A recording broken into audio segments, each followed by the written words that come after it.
Cuando oímos la palabra Inquisición, inmediatamente pensamos en muertes, torturas, fanatismo, intolerancia, control y miedo. Estas características indudablemente existieron y por ello se ha tendido a explicar este fenómeno desde un punto de vista un tanto sensacionalista y muchas veces deformado.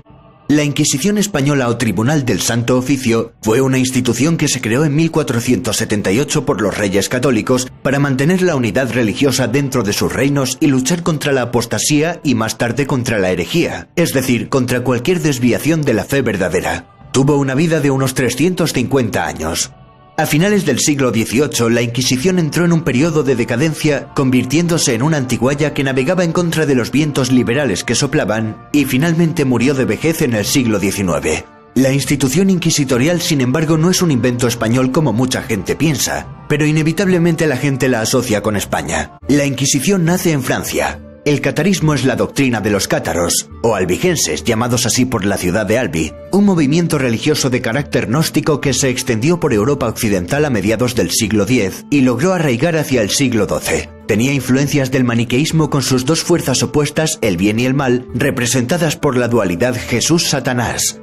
La Iglesia Católica consideró la doctrina de los cátaros como herética. Nace así la Inquisición medieval establecida en 1184 mediante bula papal, como un instrumento para acabar con la herejía cátara.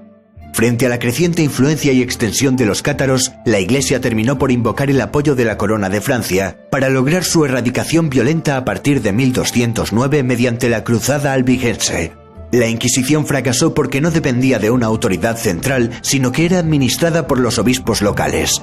Por ello, el Papa Gregorio IX creó en 1231 la Inquisición Pontificia o Inquisición Papal, dirigida por él mismo confiando la empresa a la Orden Mendicante de los Dominicos, fundada por Santo Domingo de Guzmán. La Inquisición Pontificia funcionó sobre todo en el sur de Francia y en el norte de Italia. En España existió en la Corona de Aragón, pero no en la de Castilla. Para descubrir y acabar con los falsos conversos, los reyes católicos decidieron que se introdujera la Inquisición en Castilla y el Papa dio su consentimiento en 1478 mediante la promulgación de una bula. Años más tarde la institución también se estableció en la Corona de Aragón. El primer auto de fe se celebró en Sevilla en 1481, donde fueron quemadas 6 personas en la hoguera. La máquina inquisitorial se puso a rodar con fuerza. Entre las víctimas del primer año estaba Diego Susón, un judeo converso que amasaba una gran fortuna y según un relato planeaba una sublevación contra el Santo Oficio. ¿Qué eran los autos de fe?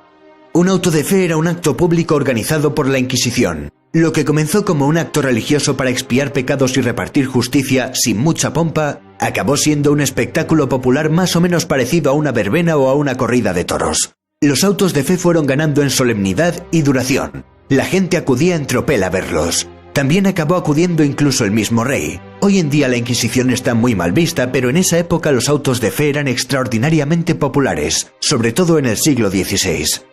En realidad no se ejecutaba a nadie en el acto en sí, sino que los condenados a muerte que comparecían ataviados con el tradicional San Benito eran entregados al brazo secular encargados de ejecutar la sentencia en un lugar cercano por la tarde o la noche, sin teatralidad ceremonial y sin la presencia de las autoridades.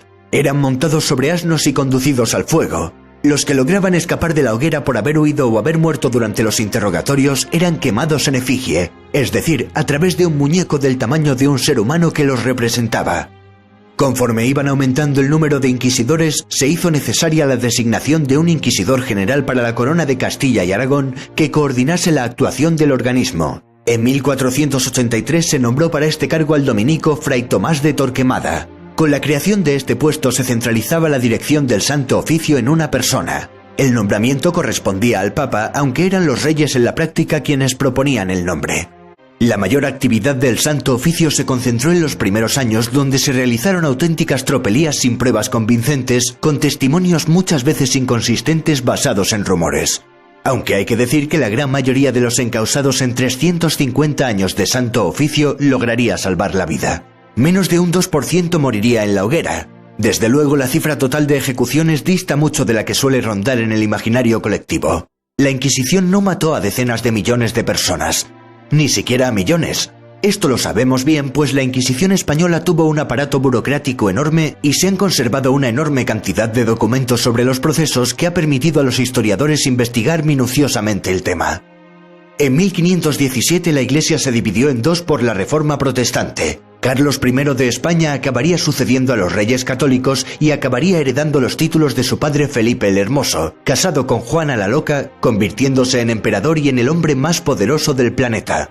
También se erigió como defensor de la cristiandad católica, declarando a Lutero como hereje. Los protestantes, sin embargo, tuvieron un arma muy poderosa para luchar contra el hombre más poderoso del mundo: la propaganda, con la imprenta de Gutenberg como aliada. Precisamente a raíz de la propaganda lanzada por un caudillo protestante, Guillermo de Orange, la Inquisición española adquirió esa fama de tribunal inhumano y monstruoso, pese a que el odio religioso estaba instalado en todos los rincones europeos. El libro de los mártires de 1554, escrito por otro protestante, John Foxe, también contribuyó a acrecentar la leyenda negra española, en parte gracias a los 50 grabados de torturas y malos tratos que lo ilustraban. Foxe dedicó un capítulo entero a la Inquisición española. La Inquisición, tras un periodo de tranquilidad, se centró más en perseguir prácticas heréticas de protestantes y moriscos y otros delitos como blasfemia, bigamia, sodomía o brujería. Hay que aclarar que los moriscos eran musulmanes que fueron obligados forzosamente a convertirse al cristianismo. La Inquisición española, desde luego, vista siglos después, nos parece una barbaridad, por supuesto, esto es innegable. Pero ha llegado el momento de comparar algunos datos y de desmentir algunos tópicos. Los tribunales inquisitoriales, como hemos visto, eran mucho menos garantistas que los tribunales de hoy en día. Era el reo el que tenía que confesar un supuesto delito chivado por otra persona, un delito secreto que no se le comunicaba al detenido. Sin embargo, eran más garantistas que cualquier otro tribunal de su tiempo. El reo tenía muchas más garantías procesales que en los tribunales civiles ordinarios. Aunque no lo parezca, esto fue un enorme avance para la época.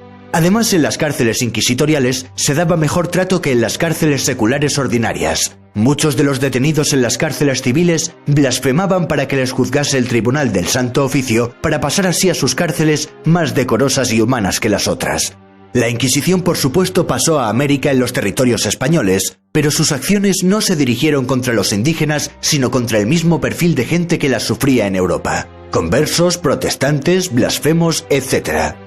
La Inquisición española recurría a la tortura en muy pocas ocasiones, a menudo junto a un médico y siempre bajo la supervisión de un inquisidor que tenía orden de evitar daños permanentes. Esto contrasta con las brutales torturas aplicadas por las autoridades civiles por toda Europa. El desarrollo de la tortura era registrado escrupulosamente por los secretarios.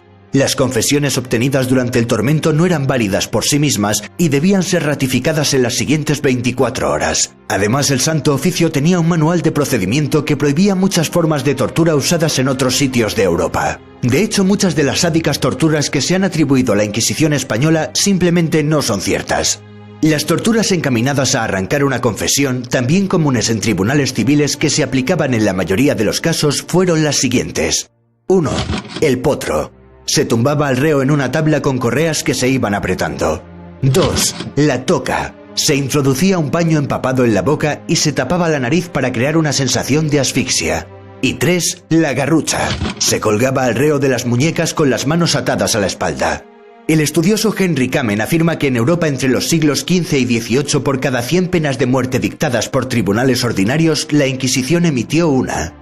Tampoco se dio en España esa histeria europea con la caza de brujas en países tanto católicos como protestantes. La Inquisición española apenas persiguió la brujería, propia de mujeres de clase baja carentes de formación y por tanto con poca influencia en la sociedad. El historiador Jeffrey Parker cree que en los 350 años de existencia, la Inquisición española causó unos 5.000 muertos.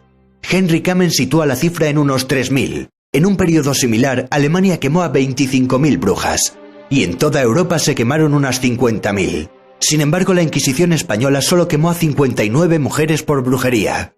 Los protestantes se dedicaron a difamar a los católicos y en especial a los españoles con su malvada y temible Inquisición, mientras ellos quemaban a mujeres acusadas de brujería a un ritmo vertiginoso. La intolerancia del protestantismo no fue menos tiránica que aquella que se le achaca al catolicismo. De hecho, el terror protestante, como acabamos de ver, fue mucho más violento y se cobró muchas más víctimas. Para terminar, hay que hablar que el Tribunal de la Santa Inquisición no fue solo español. Ya hemos hablado de la Inquisición medieval francesa para combatir a los cátaros. También durante la Edad Moderna surgirían en Portugal y en Italia la Inquisición portuguesa y la romana. La romana es famosa por condenar a la hoguera a Giordano Bruno y por investigar a Galileo Galilei por sus teorías, aunque a Galileo nunca le llegaron a condenar a muerte como mucha gente piensa. La Inquisición fue terrible, sin duda, pero no tanto como les hubiese gustado a los rivales de España.